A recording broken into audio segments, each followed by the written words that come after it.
Hello, welcome to Illinois Stories. I'm Mark McDonald in Springfield at Centennial Park, where what you see is the product of about 2 hours work. This 40-acre prairie grass is just about to be consumed by an annual spring prescribed burn. I'm going to have to step over this hose here because they're trying to keep it under control here.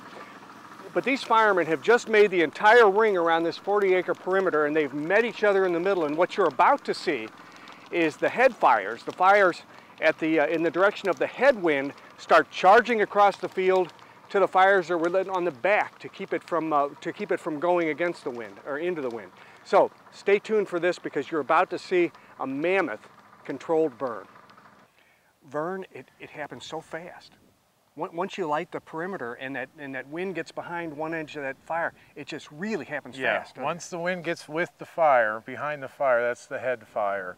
The pioneers talked about hearing the sky glowing at night for 2 days before prairie fire were coming. There's pioneer stories where these historic prairie fires would have jumped the Sangamon River with no problem. I mean, the intensity, and you could see the freight train sound as it really took off. And I know you were trying to follow me, but that's the busiest time for me, is pulling it all together. And I feel like I'm the conductor of the orchestra, and we play with fire. Well, we were going to follow you into those flames, and I thought, not a good idea. And besides, you wouldn't appreciate that. I wouldn't have cared, but your shoes wouldn't have made it. But I mean, we've got Nomex fire suits on. I mean, this is like a $300 outfit that I'm wearing. But it reflects the heat, where the cotton sucks the heat in or absorbs the heat. You wouldn't realize how light, but how protective this fire gear is. It's still pretty hot, I'll bet, though. When we're in 80 degrees lighting off of the side of this line, we're working in a 300 to 400 degree temperature right on that fire line of that intensity. When we get into the big blue stems and Indian grass, the 8-foot tall prairie grasses, those can even burn with 2 or 3 times that intensity. So whenever you're above 70, water is the big thing. Everyone's got to keep drinking, But dehydration can occur so rapidly in this scenario. What we just saw where the head fire joins the backfire that you lit and how it all comes together in the middle. But it's time consuming. It takes some patience, and it also takes a lot of manpower to set all that up, doesn't it? A lot of coordination, a lot of equipment, and it's all specialized equipment, and none of it is cheap. I mean, the cheapest thing we got's a mud flap on a stick, the flapper, and they still cost us $30 a pop. But once we got that equipment, and that's why, we're so big on using prescribed fire with the Friends of the Sangamon Valley, and we work with people like the Park District and other private landowners that are really wanting to do this restoration. In 1 or half a day, we've treated, 40 or 50 acres out here with fire. It's the biggest tool, and this is how we can use fire as a tool. But again, we're right next to subdivision here, right in the middle of Springfield, so conditions and training are a big thing. We've been working with the Park District staff for 2 years getting ready for today. Wow. And so, but at the same time, the NRCS, the local Soil and Water Conservation District, is involved out here with the WIP, Wildlife Enhancement, or Wildlife Habitat Incentive Program. And it's a federal program, and then that was piggybanked with the DNR when they still had the Conservation 2000 grants. One of their last grants on that program came to here. But that helped us get the $700 or $600 an acre seed. We got 70 acres we've planted, and then park benches and some signs. And so we're thinking this will really be unique improvement for the community. Let's go back to the beginning when you all were first starting to set your perimeter and see how this process begins, okay? 30 feet. Okay, Vern, as we look at, you just started burning, and I'm looking at a line that you guys are working straight up and down this line of prairie grass right here. What's your goal right now? Hold that. Well, to contain the fire, one. But our goal is to burn from here to the tree line, so about 40 way over there acres. in the distance. Okay, 40 acres, okay. How much time do you expect that to take? It'll probably take us a little over an hour to have that done. Now what are you doing? What have you got in your hand? This is an Indian pump, Indian backpack pump they call it. And it carries 5 gallons of water. Okay, so you just want to keep it from coming this way, huh? Mm-hmm. Now, I noticed that you're burning into the wind. Is that the normal thing to do? Yes, what's called our backing fire. When we turn the corners, we'll have what's called a flanking fire, where some wind will be in it. And then the final phase will be the head fire, where the wind is with the fire. And at that point, you know, we'll be seeing 15 to 30 foot flames. But in the backing fire, 6 inches to a foot, easy to control. But if it gets away from us, it's a head fire. Right, okay, so that's why you're busy with the water. Exactly. Now, is this going to be roughly a square when you get this laid out? Or is it a rectangle, a square shape? It's basically a square shape. So your guys here, they're lighting it. And you can see this fellow over here, he's got a torch. Yep, that's a drip torch. And when he gets ready to move, he's going to move back, he's going to back up and go down the line and keep lighting it right. He goes at a distance I tell him to. And that way I'm always in control of how this fire is moving. And then same with that crew, there's one person making all the calls.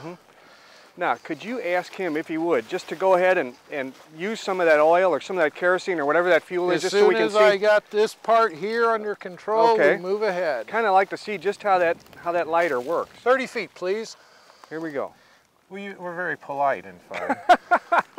Of course, it doesn't matter what you tell the fire, it doesn't listen, does it? It listens to me. Does it really? Good for you, good for you.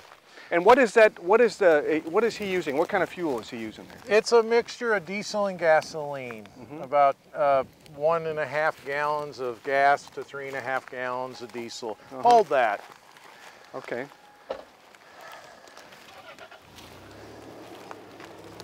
And you're not worried about putting it out? No, I'm just putting one side out. How many people does it take to work an area this big? You say you're going to do 40 acres. How many people would you need? We normally have a minimum of 6 people. So you got an igniter, a water person, and then someone just roving on each crew. Today we've got equipment, pumper trucks, ATVs, so we got a few more people. Pumper trucks for what? In case it gets out of control, you've got water trucks, is that it? This truck got 110 gallons, 300 feet of hose, and we use it to control this edge if the grasses were too thick for us to maintain with hand tools. Now, what if it were real gusty and windy today? You know, April gets that way all the time. It's a nice day today, but... We work under a prescription, and so we have a whole weather scenario that we're looking for, you know, 75 to 50 degrees temperature, no more than 25-mile-an-hour winds, and then looking for a minimum relative humidity. We don't want to be down below 20%.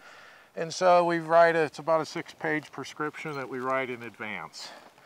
And it identifies all the things where there's water nearby the site, and that's how we are able to say we're in prescription. This is a burnable day for us. We also have an EPA open burning permit for the site,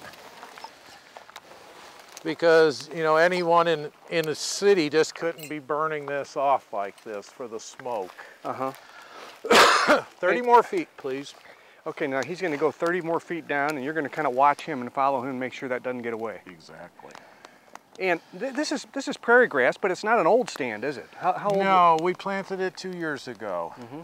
And the reasoning of turning this into prairie was on the west side of Springfield here. We have the Franklin's ground squirrel. It's a state endangered mammal. Similar to the 13-line ground squirrel, but a little bit bigger, no stripes. It's the biggest population in Illinois is right here around the mall in Springfield. No kidding. And so with some foresight, we said, you know, if we create this habitat for the squirrel, with development occurring, if we need to relocate them, we can always bring them here.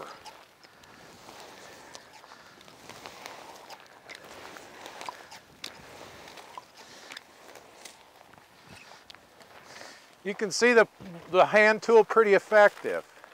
Yeah. You got a little snuffer there, right behind you. And then this is the flapper he's using. And it just smothers the fire. You got a little one behind you. You know, it's interesting when you look out there, you know, there's a lot of greenery coming in and you wouldn't think that stuff would burn as easily as it does, but it just takes off, doesn't it? Well, wherever there's the old grass thatch layer, and this is getting late in the season. You know, April 15th is our cutoff day, so, you know, this is our last day of fire. Yeah. DNR says April 15th. They don't recommend you burning past that time. Huh? No, they require special permit if we want it to burn.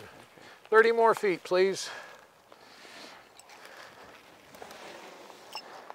Well, Chris Young, we could just see that we just turned the corner. We were talking about when we get to the end of this road, we're going to turn the corner, and then we're going to head back into the wind, and then we would start, when we got to the end of that section, then we would start that side, and then the wind would just blow that big old flame, ball of flame this way. Is that the way that's going to work? Well, not so dramatically, I hope. Yeah. Basically what we're doing is we're going down the side here to where we've already burned this morning, so that's already blackened. There's nowhere for the fire to go down there. The main thing that we control with the control burns, you control the fuel and when it runs out. And what these guys are doing right now is they're putting in what they call black, which means you have fire breaks already, but then you also burn in against the wind, which is your backfire. And you burn in as far as you can to give yourself that extra cushion, so when the head fire, which is the fire that burns with the wind, comes this way, it will run out of fuel, and there's plenty of space. So, and that's not nearly as dramatic as. Well, it's, but it can get that way, can't it? When you're burning with the wind, when you get the wind. It can if the wind changes directions on you. You have to be ready for that, and that's what we do. We communicate with each other, and everybody keeps their heads on straight and pays attention to the fire boss. The fire boss runs the whole show. We don't. We met him. That's Vern, right? That's Vern. If we have a question about something, we can ask him tonight. You know, but we're not going to ask right now. We're going to go ahead and what's neat, I mean, I don't think people probably understand that this is a very organized operation. He's got a radio. You're all in radio contact with him. If the winds shift or he gets an idea that something's not going right, he lets you know right away, and everybody sort of responds right away. They call it a prescribed burn, and prescribed means prescription. It's like when you go to the doctor and there's something wrong, they give you a prescription, which is a plan to combat your illness.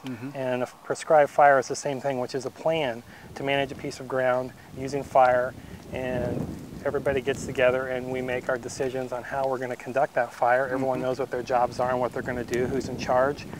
And right now we're starting to burn into the wind. It's going pretty slowly, so we're doing what's called a strip fire, which means you'll go in a few yards, light it again, and it'll burn with the wind, but only for a short time. And it won't get raging. But it will speed up the process of blackening this area in case something goes down there and it starts coming this way. We want to make sure we're ready. So everything's pretty organized, and everybody knows what their jobs are, and we're working with folks from the Park District, and they're really doing a great job of listening and learning, and they're really excited and eager, and they're doing a fantastic job. In the future, they'll do this on their own. You guys can be off helping somebody else, and they can do this on their own, I guess. Well, if that's what they'd like to do, we'll see how it goes. Well, Vern, as we're waiting to turn this corner down here, let's talk a little bit about the history of fire. I mean, people have heard about prescribed burns and they think, well, we just started doing this, you know, because we want the prairie to come back. Actually, this has been happening for a long time, hasn't it? The reason Illinois is the prairie state is that there's hundreds of pioneer stories that talk about the Indians every October after the first killing frost would burn anything that would burn. That was the prairie. They didn't have fire breaks. The fire went right into the timber, and that's why our historic timber was savanna or open woodland, because it was all fire influenced. We were talking about how coordinated this is. You're on two-way radio communication with each other all the time. That's good. Well, in burning with my people, with the Park District staff, I still can sense what they're doing by not even seeing it. And when you work with a number of people over and over, you get that sense of, I know exactly what they're doing.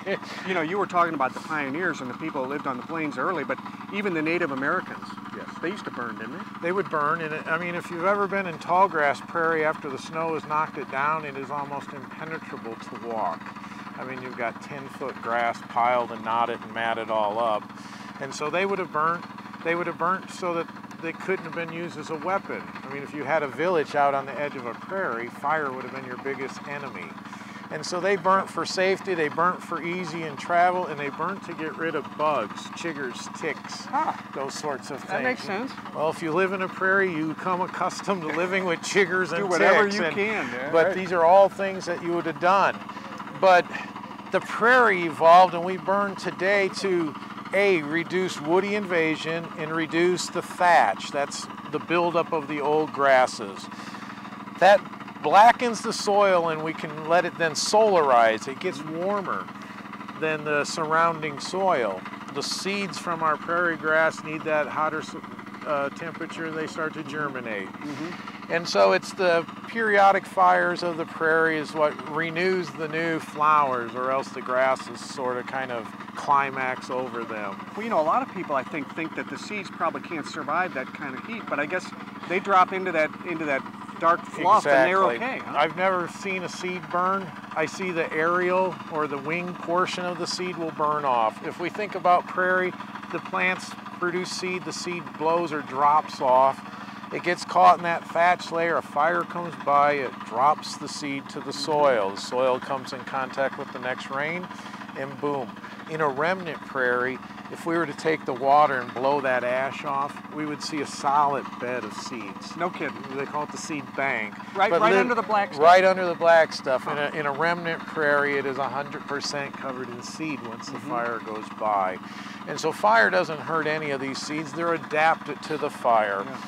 A lot of these seeds, some of the legumes that have hard, shiny seed hulls, they need the fire to crack the seed hull for it to germinate. And so there's no native prairie species that will complain of us burning them. Maybe some homeowners who don't like the smoke, but other than that, nobody's in areas complaining, like Grand Oaks, where we've got prairies and subdivisions out in Petersburg, I would burn the prairies for them, and the people became accustomed to them. They have barbecues tied into the fire now. And again, we've got humans having ritual ceremony over burning the prairie. I mean, it's only been happening for 10,000 years. Hey, now what about this blackened stuff? Is there any release of any sort of chemicals? Yeah, this is like a natural potash. You know, we've burnt up the nitrogen load, but the potassium and phosphorus is released in the ash itself. And so it's like a natural fertilizer. If we come and look at these flowers in this summer, the flowers will be brighter in color. They'll produce more seed because of the fire. And it is this, you know, fertilizing almost thing, and then there's no competition for them after the fire. They grow in this warmer little environment. But in a prairie like this, you know, we've introduced 60 species of prairie species. We'll continue to be trying to get several hundred species here over time. But again, wherever we've got this much prairie with this kind of topography right in town, I mean, you can get lost out here and forget you're in Springfield. It's beautiful.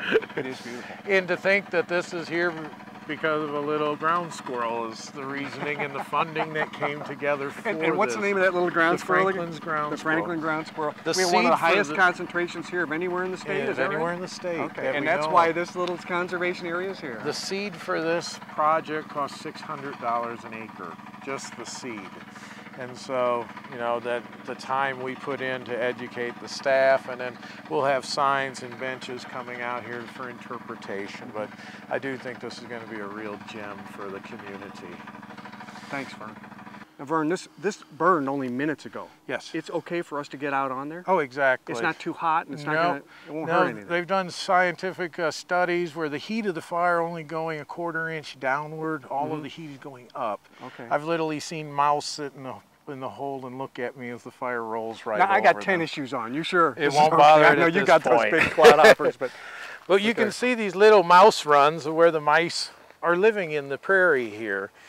And they just make these little trails to go through the thick prairie grass. Well, let's see if we can point one of those out to the audience. If you see one of those little tunnels or burrows, let me see it too, because I'd like to see it here and comes over here, and then it's running over, you know, little arteries. Right. So they have like deer. They have little trails they follow all the time, huh?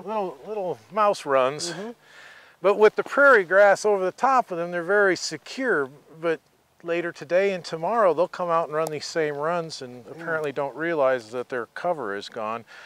Hawks will migrate to these columns of smoke, and for the next few days, they will feast upon these. No kidding. The hawks have learned that when they see that smoke, the next few days is great Jim feed. Edgar, when they're burning out at Jim Edgar, literally I see columns of hundreds of red tails following the columns of smoke. But everything is adapted to the prairie fire. And so snakes would have a negative impact. Being cold-blooded, we try to burn before 70-degree temperatures, but if a snake got in here, they usually would get killed in this fire. You know, if they're exposed and can't get in the hole, the hawks will just clean those things right up, and then these mice will, they're cyclic, so they get big populations, we create more habitat, they explode in numbers. We burn it, the hawks kind of keep that in check.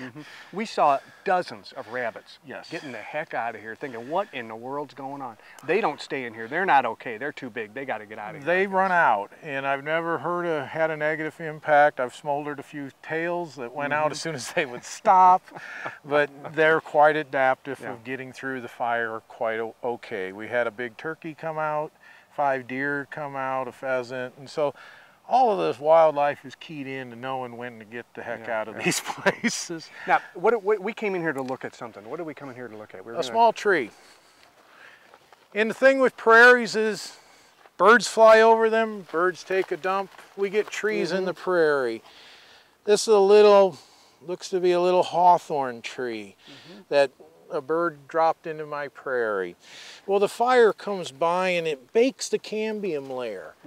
Just like girdling a tree where you sever that cambium, xylem and phloem layer. And that's what you want to do. You don't want this in the prairie. Exactly. And so fire is a tool. It helped me remove all of my exotic and woody species that have invaded over the past 2 or 3 years. But this tree, it leafed out so it had sap flow. That sap got turned to steam and it literally baked it at the base here. 2 weeks from now I could push this tree to fall right over. Fantastic. A lot of woody trees, they get top killed. It might not reduce it 100%, but the tree might have to start and sprout over. We can keep some trees as shrubs by burning them periodically. And it's just, they weren't trees, but more like just shrubby stuff in here. And historically, scrub oak would have been a bush of the prairie. It could be any species of oak, but if it gets cut off repetitively, it forms an oak bush. And I always have people going, Vern, what species is scrub oak? And I go, it's any species. Now, how often do you want to do, under the perfect situation, how often do you want to burn a 70? Normally when we're establishing a prairie from scratch. I mean, this was a farm field. It sat fallow for I think 4 years, and then we started. We used Roundup, 3 applications of Roundup to try to reduce the weeds that were here, the farm leftovers. And then we put in our prairie mix on top of that. And so now we've got almost too much material that the weeds can't get into here because of the things we put in here. And the prairie was definitely a system of competition. In 10 square feet, there might be 100 different species of plants. In those plants, there might be 400 different species of insects. And then for each plant, there might be 3 different funguses associated just with those plants. And so 200 to 500 different funguses. And, you know, in this 10-foot by 10-foot environment, it gets huge. And then we got birds, reptiles, and mammals, you know. And to me, I was growing up in Illinois, I thought, well, I'm going to big sky country. But the more I learned about Illinois, what Illinois was, and then I find these little gems, and these are the little things that keep me still here. Now, I know that you're so enthusiastic about this that you didn't answer my question. How often would you want to burn a plot When we first established a prairie, we try to burn it every year for like the first 3 or 4 years, just in the beginning, because that helps get our seeds and everything going. It gets the stuff we want, kind of a jump start. Once it's matured after the 3rd or 4th year, we're normally backing off to about every 3rd year. And at that point, it's mostly for woody encroachment that we're trying to reduce. Where here we're trying to get seeds germinated and other things growing. And now the Springfield Park District, the owner of this property, they kind of know how to do this. Someday they'll do this on their own, I guess. Well, they'll probably always ask us to help them, but in the past I had to get 15 volunteers together and help do it, or now if I can get 3 or 4 volunteers and I come up and they've got staff for me. And so that's giving us much more opportunities to burn, because in the past it was strictly if DNR was available or if the volunteers were available. And then even if DNR was available, that's only 1 or 2 people. so they still need to max out the crew. There are, I think, a $500 stipend coming from the NRCS, which the Park District will start to buy their own fire suits and equipment. But over time, we're definitely working with them and as a partner in this. And we're wanting to start to convert some of the bike trails to prairie, and so it's a big symbiotic relationship for us. But whenever we can get the landowner to be lighting the match, it takes a lot of the liability away from us. Vern, thank you. Thank you. This 40 acres may look like a wasteland now, but LaJess assures me that within 10 days to 2 weeks, all the darkness will be gone, the green grass will be growing up, and you'll never know, unless you know, this was Vern. With another Illinois story at Centennial Park in Springfield, I'm Mark McDonald. Thanks for watching.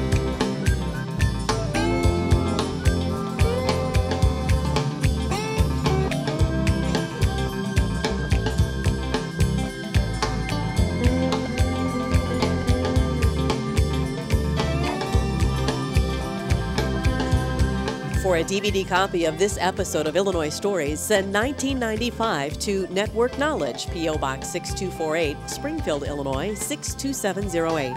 Be sure to include the program name, broadcast date, and topic.